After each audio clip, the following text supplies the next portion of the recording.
Og jeg vil i den her video lære jer at lave luftmasker.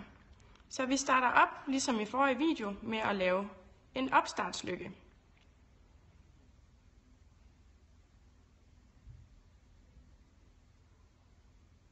Og I strammer til.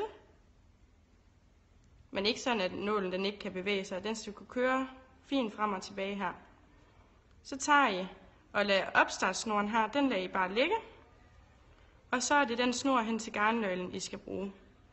Og når man skal holde fast i snoren, når man hækler, så kører I den omkring de to fingre her.